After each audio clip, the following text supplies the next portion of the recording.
This episode of Zdenek's English podcast is once again sponsored by the Achievers Chamber. Tired of being stuck at the same level? B2 not good enough? Fancy C1? Or how about taking it all the way to C2? Do you lack confidence speaking English despite being very high level? Are your listening and reading skills decent, but your writing and speaking skills not up to scratch? Need someone to occasionally correct your grammar and pronunciation mistakes? Do you socialize with English-speaking people on a regular basis?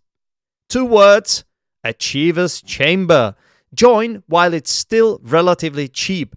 You get tons of value. You can read more about the benefits in the description of this podcast or on teacherzdenek.com.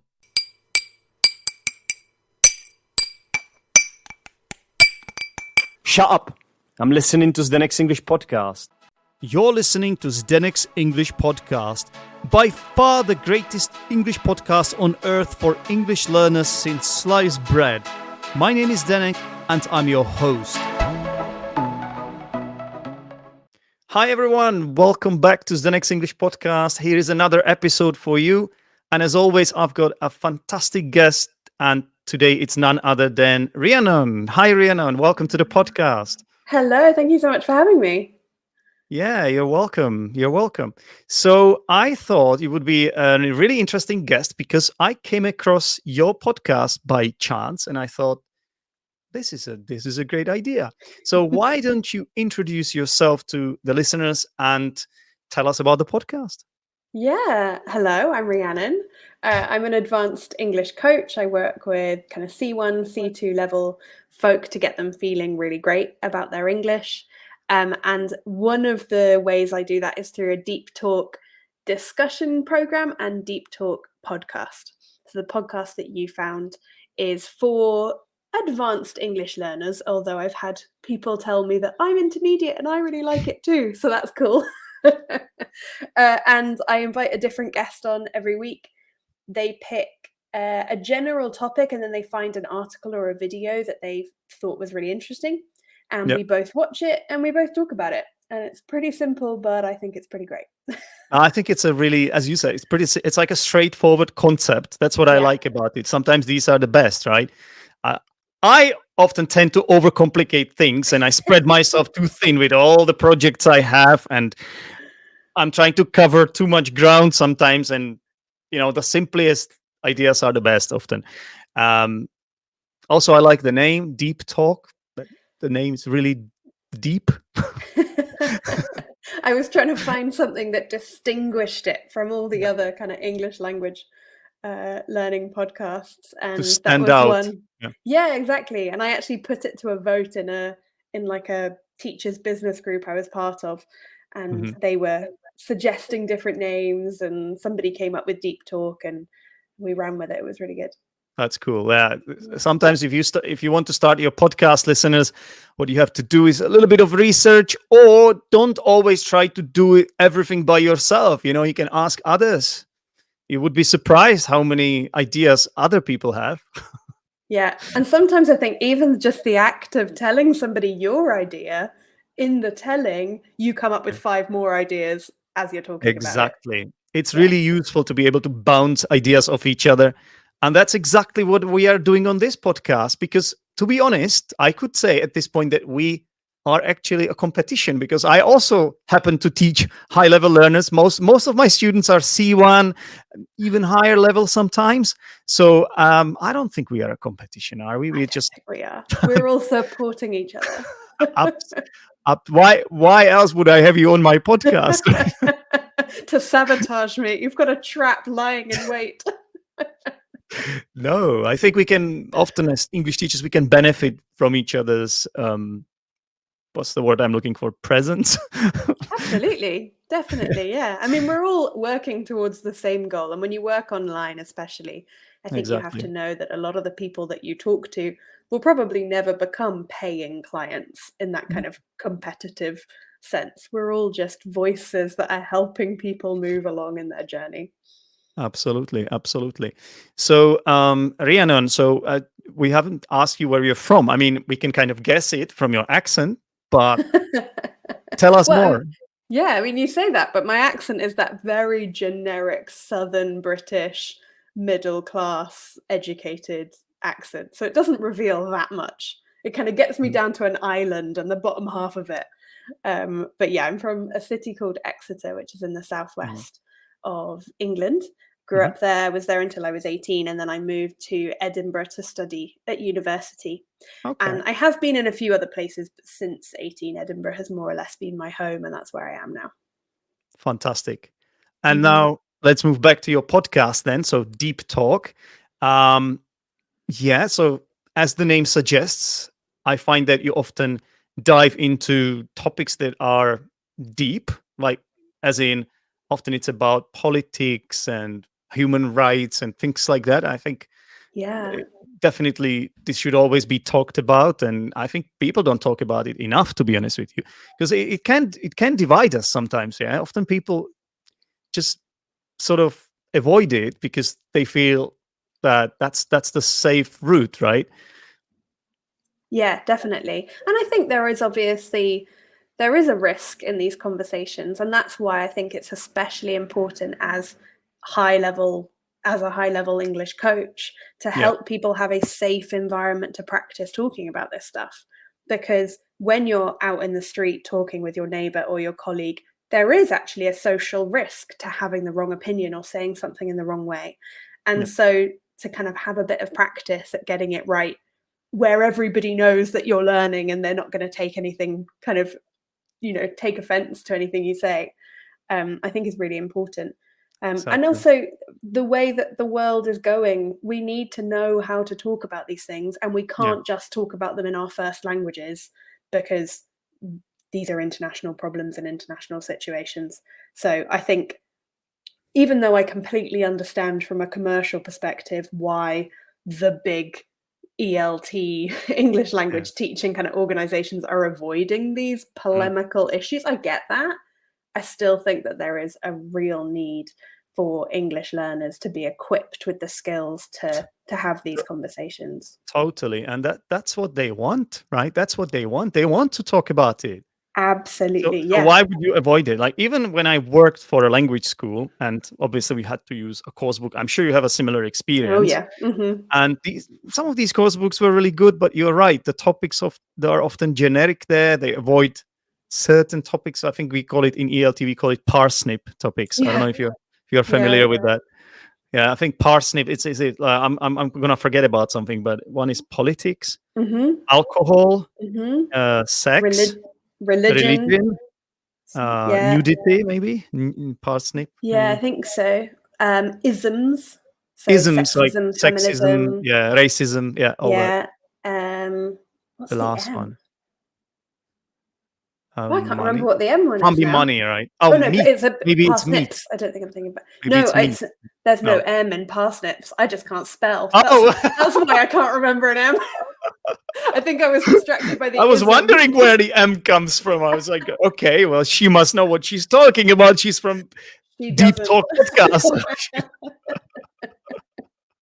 I No, trusted you. that's just my spelling. That's just my spelling. So it's the P at the end, right? Yeah, I P. can't remember what that one is either. Oh, pork.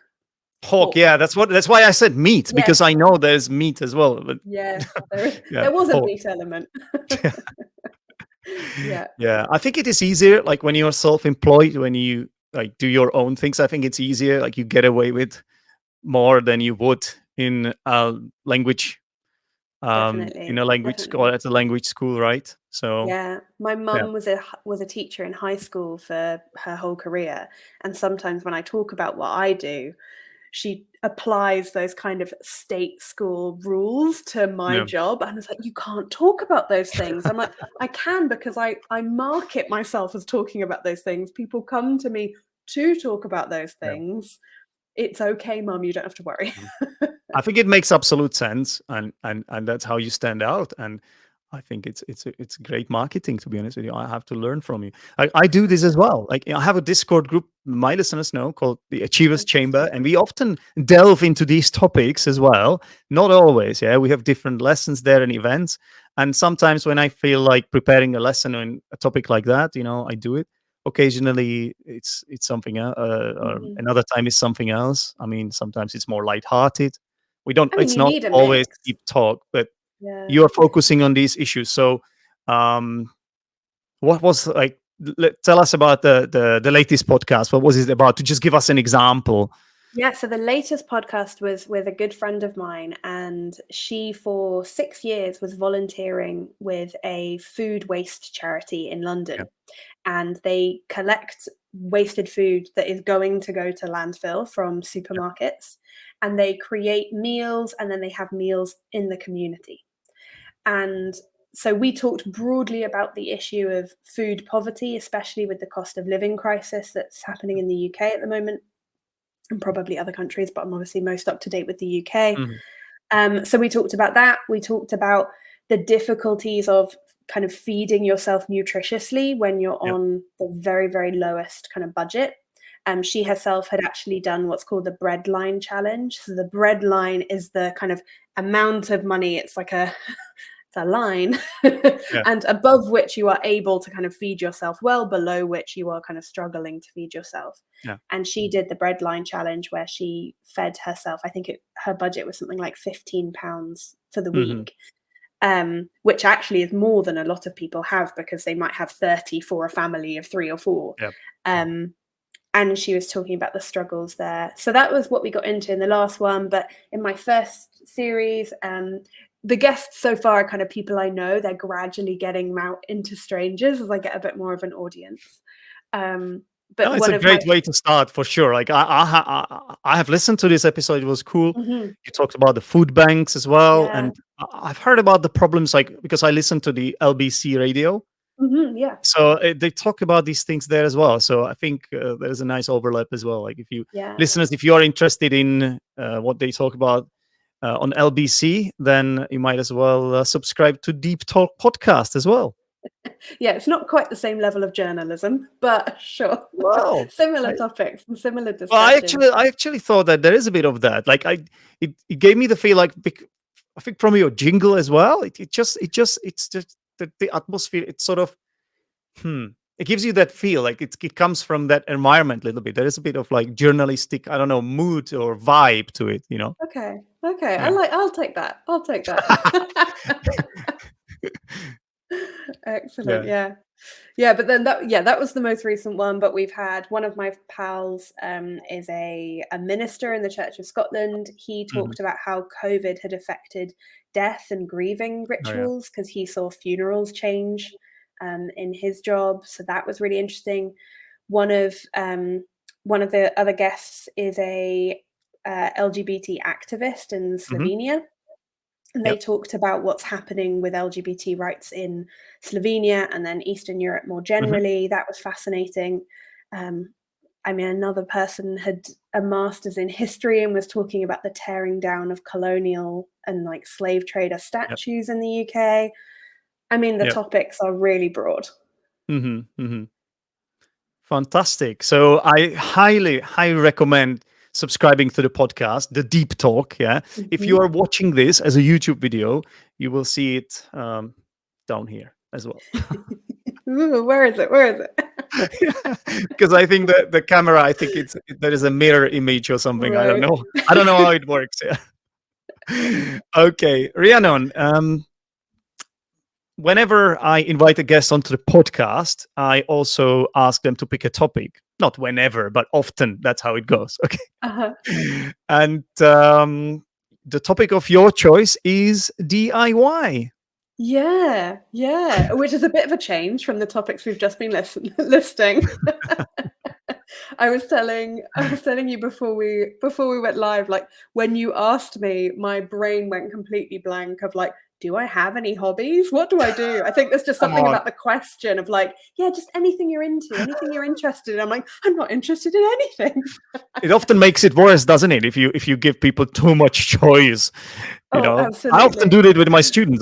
Hey, what do you want to talk about? I give them a Like, choice, and oh, sometimes, if for some reason, it make puts people in prison. I don't know, restricts them. I don't know yeah. why. It's weird, right? Maybe that you're putting them on the spot or something. Like it puts pressure on them. I don't think know so. what it is. There's also I think perhaps a sort of a social element of like, what is he going to think of me? What if I reveal something that's really important to me and he laughs and tell me that that's a stupid topic? Your favorite size of a wrench or something. The favorite size of what? Wrench, spanner. You call it spanner, I think, in British wrench. English. Yeah. Wrench is in American English, spanner. Yeah, spanner in British English. Yeah, exactly. I mean, I have opinions on tools. We will get to that, I'm sure. But yeah, I chose DIY because my partner and I bought a property 3 years ago. Okay. And being not, we didn't have all the money in the world, so we had to make sacrifices. And when you're kind of buying a house, you think about the location, you think about the size, you think about the kind of standard, the quality of it. And for us, the size was pretty important. I mean, it's not huge, but it's well proportioned. The location was really important because this was 6 months before COVID hit. We both had commutes and we wanted to walk to work. So our commutes were kind of less than sort of 20, 25 minutes. That was really important to us. And we sacrificed on not having a kitchen for 6 months. Where did you prepare your food? In this room. I'm joining you from my office, which is our spare room. Okay. For 6 months, maybe a little bit less than 6 months. Your spare room. I can see a bed there behind you. Is that not a bedroom? It's the spare room. It's the spare room. Okay. Spare room on that side of the room. Office space on this side of the room. But for 6 months, we had like a bookshelf with all of our food on it. We had a desk with a microwave and an electric hob. I mean, we didn't have crispy anything for 6 months because nothing was hot enough. We just couldn't get it hot enough. And that's what we sacrificed. And yeah, we had a right doer-upper on our hands. We had a lot of work to do in this flat, and we've still not finished. 3 years later, there are still like whole things we haven't touched. So that's where your love for DIY was born. And I would use this expression: necessity is the mother of invention, right? Absolutely. And also in this case, the mother of fascination and curiosity and interest in. Yeah. Okay.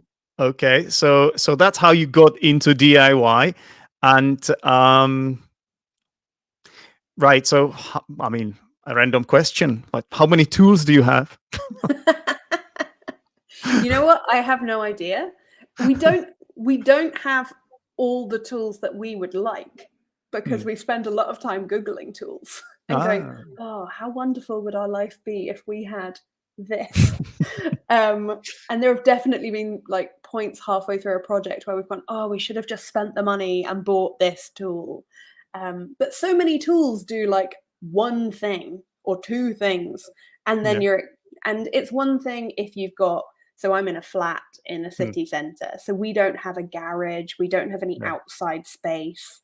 We really don't have the kind of, we really shouldn't be DIYing for 3 years. Really, it's not the best setup.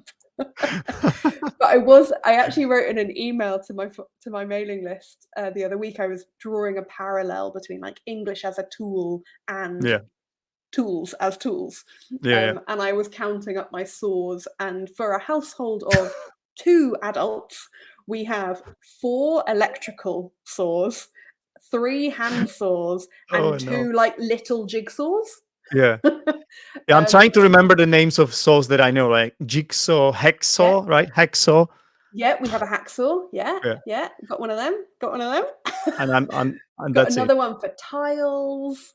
Got another one. We've got like a miter saw, which is the big one that you kind of pull down to saw. We've got an electric jigsaw. We've got. What don't you have? Oh, do you know what I really want?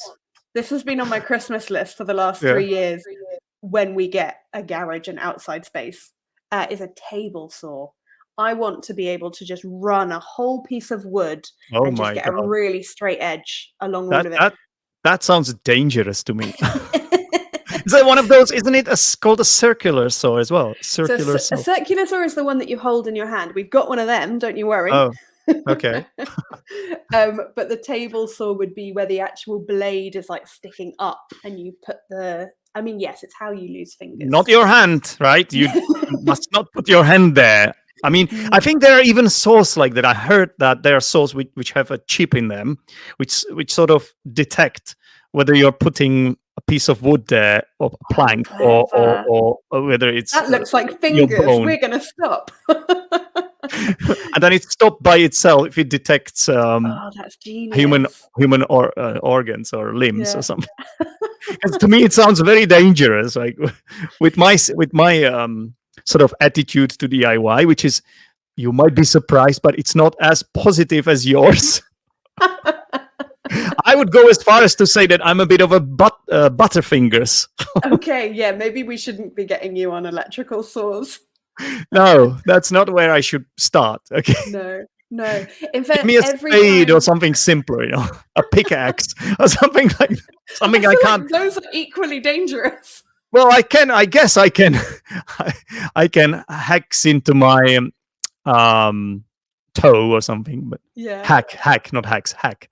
Yeah. I just yesterday was watching a TV show where a woman was killed by being hit on the head with a spade. So dangers everywhere. So your favorite, I suppose your favorite film is called Saw as well. All right. Well, listeners, we are learning something about Rhiannon that wasn't even part of the plan, but that's what happens on this podcast. It can be quite random sometimes and revealing. And was that a Freudian slip, Rhiannon? Oh dear. I feel like I'm sharing too much of myself here. That means you're feeling comfortable on the podcast. So I guess that's great. That's good. That's good. That's good for us. That's good for us. So your favorite tool. So we're talking about your tools, and I could ask you about your favorite tool then. I suppose you're gonna say a saw, but if not saw, what would be your second favorite tool? Ooh. My favorite stage of the renovation so far is probably, and this is maybe sad, like the first week. It's kind of been downhill since then. It's very satisfying to like make things pretty and lay a floor and paint walls and plaster things. Like that's wonderful. But I really like the destruction side of renovation. So when we moved in, they had, to give you a picture, imagine like 1960s, 1970s decor, but not your kind of rich Austin Powers plush. We're talking like relatively poor 1960s renovation that had happened previously. So all of the walls were covered in these like laminate fake wood paneling that had like these printed knots. They weren't actual knots in the wood. So the markings were very repetitive. So you stared at this huge wall covered in it, and it was like your eyes could see the pattern of it. It was horrible, absolutely horrible. So our job for the first week or so was to get a crowbar and like hoik it all out. And it was just all destruction, and it was crowbar, and it was putting your weight on stuff. We had a suspended ceiling, and we had to like tear it all down. So I think a crowbar would be my favorite tool. Crowbar. Love a crowbar. Also, potentially a murder weapon in a crime. Yeah, I wanted to say that as a gamer, I mean, this is like the first weapon you get access to in a 3D shooter or something. Before you get to a firearm, you first have a crowbar or a club or something simple. You can still kill with it. It's a melee weapon. It's a melee weapon, so you can still kill with it, but it takes more effort. Excellent. Yeah. All right. So, why do you think so many people dread DIY, including myself? I mean, it's messy. It can often end up being more expensive than you expect. So you think, oh, I'll do it myself and save some money. Yeah. And then when you factor in materials and time and potentially getting halfway through and realizing you don't have the right tool, and what you thought would be good enough actually isn't good enough, and having to go back to the shop. It's a nightmare. Mm. I can attest to that. I've been living this nightmare for 3 Yeah. years. I get really excited about it, but it's actually really hard work. And even if it's just, as simple as putting up a shelf, Yeah. depending on your property and what it's made of and all of that stuff, you'll manage to find a problem.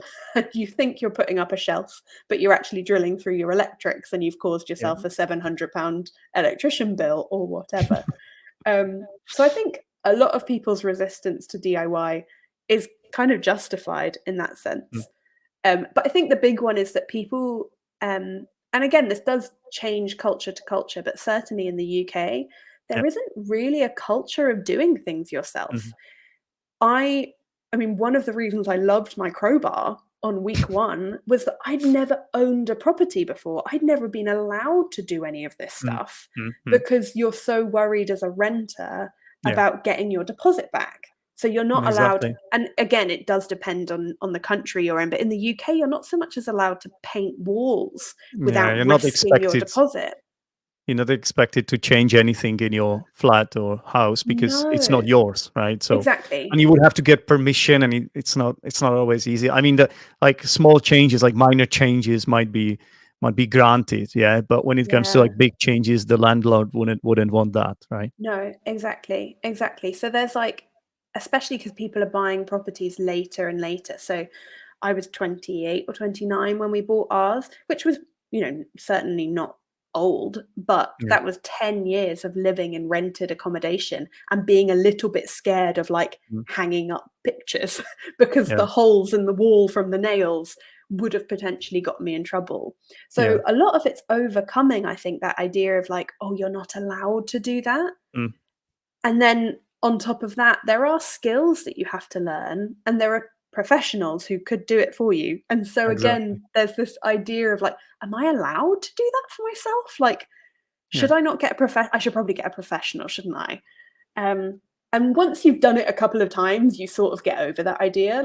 Yeah. We paid for quite a few things that we've sort of said in our next place we might not. Even just things like fitting a kitchen or fitting a bathroom, I think we could probably do that now. Yeah. We've got all the basic skills. It's just adding them up into a bigger project than we've ever done Exactly. before. Yeah. But you probably can't go from 0 to fitting your own kitchen. No, because you need, first of all, you need to buy those tools and you need to get those skills. So I mean, I guess so. Some people, they just watch some YouTube channels, or there might be some books for dummies. I guess that's the way to do it. But then again, if it were me doing something like that, I would basically struggle with one thing, and that's my impatience with my personality. Yeah, so I tend to be quite impatient. So when things don't go my way, I often find it hard to deal with it. So, that is my biggest flaw when it comes to DIY. okay. I'm quite good at the stuff, but I haven't got the patience to see it through from the beginning to the end. Yeah. My partner, on the other hand, they're not so good at the visualization. They've got good ideas, but it tends to be me that goes, we could do this, and radically change the plan. But they are great at just sitting down for 7 hours and doing it. Well, excellent. You complement each other. That's Absolutely. ideal. Mm-hmm. Fantastic. Okay. So what would you say is your proudest DIY moment then? Is it something to do with your new house then? Or? Yeah, I mean, it has to be to do with the new house because we haven't really done anything else. That's all my DIY experience. That's how it started. Yeah, there will be more. Exactly. Oh my gosh, ask me again in 10 years' time. Every 10 years. I'll ask you every 10 years. Okay. Yeah. An update. What's been happening?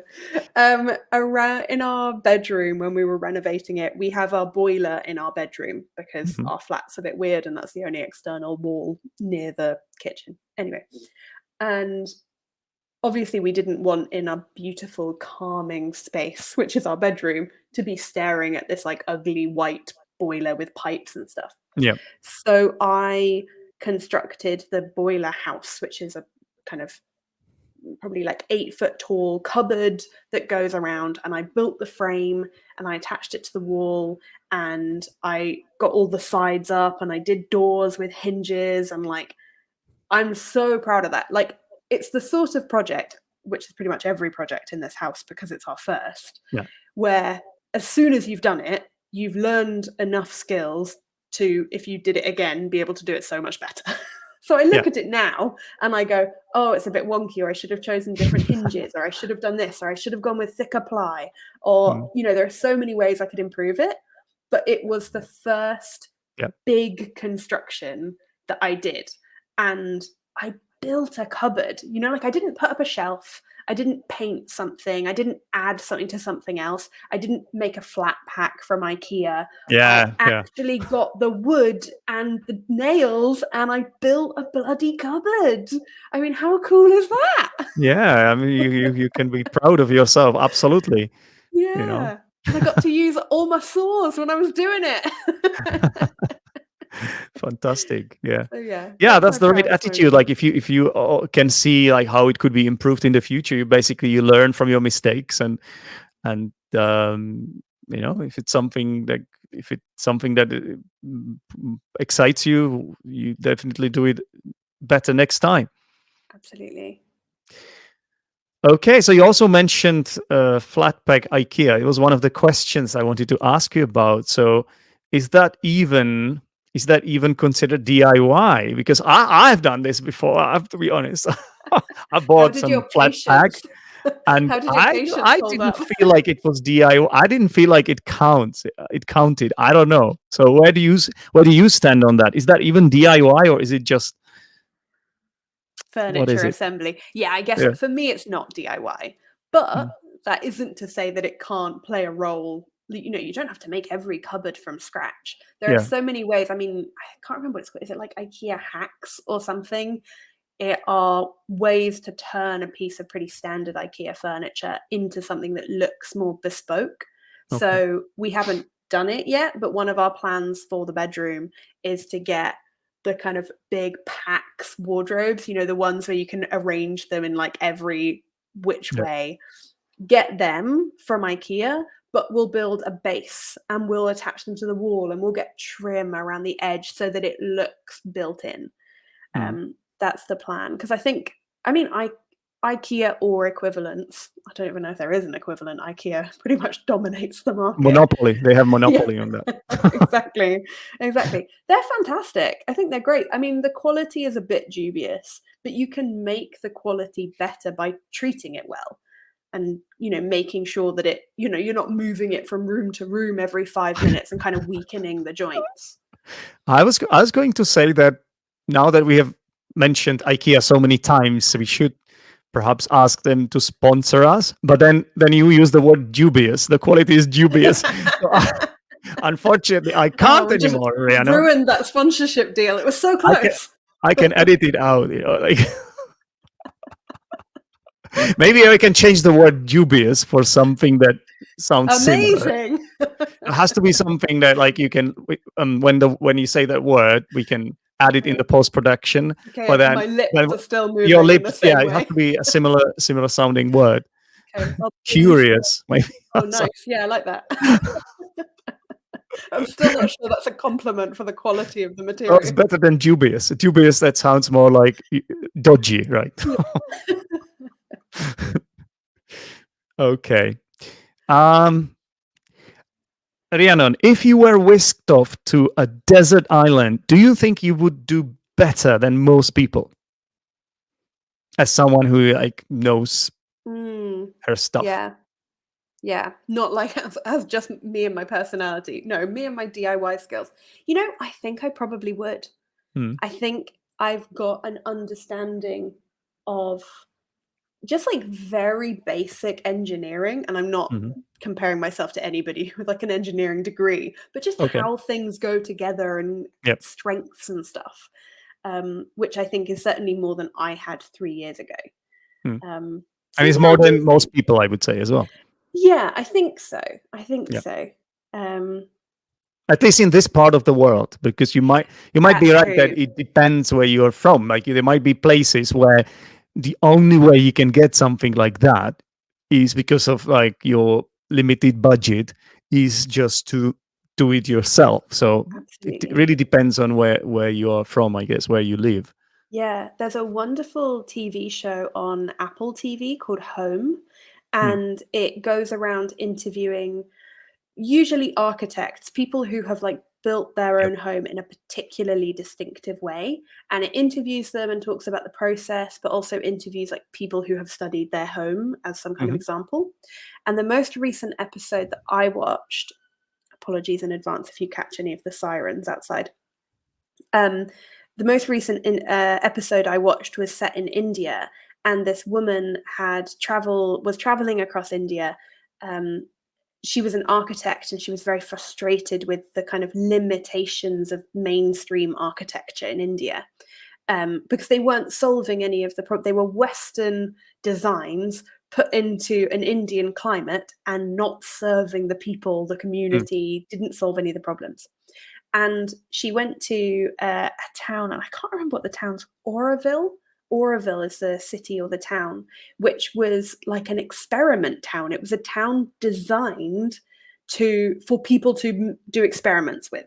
So Yeah. they played around with city planning and they played Hmm. around with architectural designs, and it was really experimental. And she employed a bunch of local craftsmen Yeah. to build her house. And she said something that she was really struck by was that these men didn't seem to face problems. And anyone who has worked with a tradesperson, or really anyone, is always like, right, well, we've got a problem. The materials they've delivered are the wrong size, and we're going to Yeah. have to go back to the, and, blah, blah, blah. And she was like, these men just did not think like that. If there was a Yeah. problem, they found a solution There is this. because they were so Yeah. used to not being able to go and get Yeah. outside help. It's a great sort of trait to have. I mean, how could we describe it? Like being flexible or thinking Yeah. outside the box or something. Yeah, exactly, Yeah, exactly. It's like a self-reliance as well, just like, I exactly. will make this work, even if the solution I come up Yeah. with Mhm. Yeah. isn't, So, the way that most people do it. would you agree that it comes down to your mindset? It's all in your head. Like if you have that self confidence and belief in yourself that you can make this happen, and also your like I guess some experience, right? Yeah, Do you I think think it's that there are a lot of like limiting beliefs people have because of perhaps one bad experience or I don't know yeah, the culture they live in or something? I think it's a combination perhaps of, yeah, as you say, like a bad experience or trying something out or just being a bit overwhelmed at the Hmm. beginning. But also a real limitation, I think, is people being limited by what they've seen before. So they Okay. can't make decisions about Yeah. their kitchen, for example, that aren't exactly what all the other kitchens that they've seen before look like. Yeah. And I remember when we went to our first kitchen fitter like design meeting, we ended up not going with this guy because we were describing what we wanted, which used, I think, something like 4 or 5 cupboards. And he was like, I'm going to give you 11 as standard. I was like, 11 cupboard? We don't want 11. We want 5. And then open shelving and Yeah. space. And he was like, Yeah. where are you going to put your cling film if you've only got shelves? I was like, we will find a place for cling film. Let us worry about cling film and foil and Tupperware. And you just design the kitchen that we want. Yeah. But he Mhm. was so limited by Yeah. everybody else's kitchen. So I think that's a huge factor. I mean, when Mhm. we're trying to think of a way to bring a kind of temporary desk situation into our living room because my partner sometimes works from home, but not Mm. always. So we don't Mm. want a permanent setup. Yeah. And we're thinking, okay, how can we build a desk that is sometimes a desk and sometimes not a desk? And I think you have to start from the idea that it is possible and Mm. that you're looking for the solution Yeah. that is definitely there, as Yeah. opposed to going, this is impossible. How are we going to fix this Yeah. impossible situation? Yeah. Of course, there are some other aspects like how creative you are, and so there's creativity. Then there is like your general like what's the opposite of being clumsy? Like how skillful you are. You know, like because Yeah. some people tend to be a bit clumsy. Like they just Yeah. drop things all the time, and like Yeah. manual work sort of Doesn't is suit not them. their domain, their strong suit, So Yeah. Yeah, there is of course that aspect. mhm. But equally those are learned skills. So maybe you don't go straight into the most important kind of life-changing project because you might make a few mistakes, but working up to it, you can learn skills. Yeah, that's right.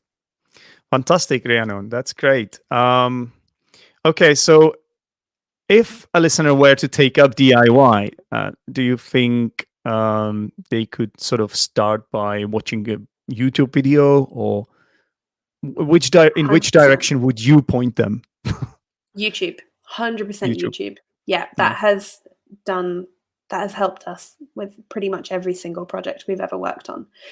I would say that like watch 5 or 6 YouTube videos, get an average, work out what the tips are that everybody's using, because those are going to be the things that are fundamental. Yeah. Um, As be in, very sorry to interrupt you. As in, if you watch just one video and you happen to be unlucky and you find someone who doesn't know what they are talking about, then you might get yourself in trouble. Yeah. Yeah, exactly. And so many videos are like they might be tradespeople who are on a particular job, and that particular job is going to have particular issues that they're solving. And that might Right. confuse you because you don't have Yeah. those issues, or vice versa. That job Yeah. doesn't have the issues that you have to deal with. So, yeah, Mhm. get a good sample, recognize that you might be doing the same job, but you've got a slightly different material. So, it's going to be a slightly different technique. Yeah. Therefore, just get an average view. But YouTube has helped us do everything. So Everything. watch the video, I guess make notes, Hmm. buy all the material, have borrow tools or buy tools, and Yeah, then when you start working on it, do it. put on your headphones and listen to deep talk as well at the same time, because that's how podcasts work, ladies and gentlemen. When doing DIY, you can listen to podcasts and you can kill two Absolutely. birds with one stone. You can have great time 100%. listening to podcasts like Deep Talk or Zdenek's English podcast and build your kitchen or whatever you're building. Yes. Oh my gosh, podcasts got me through painting. Painting is the most boring job in the whole world. And Yeah, podcasts got me through it. fantastic. Okay, excellent, Rhiannon. It's been a pleasure to have you on the podcast. Thank you very much. Thank you And so much for having me. well, I hope to talk to you again in about 10 years' time. Thank you. It's been a pleasure. Yeah, cheers. Take care. Bye.